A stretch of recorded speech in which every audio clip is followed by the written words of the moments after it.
For a while, we had a dialogue around tall buildings and the history of tall buildings, what's going on now globally, what are models and what are the New York models.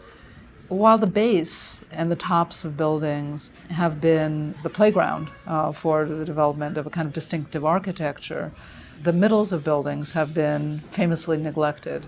And we thought that it was time to really pull some attention to the middle of a building, actually to kind of negotiate the eye away from the street and away from the long range of the skyline to a kind of mid-range.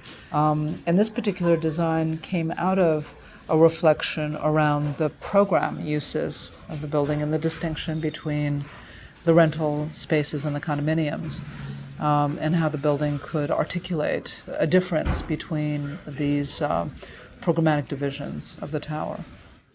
I think it was also interesting to think about a building where the middle could produce the top, that we still wanted a kind of acknowledgement that the building meets the sky, but that in fact our building is part of the ensemble of buildings, how it was seen from the west side, how it was seen from the High Line, how it might be seen from the north.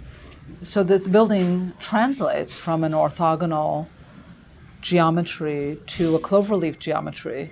This is an early concept model, and this represents the middle, actually the middle of the building.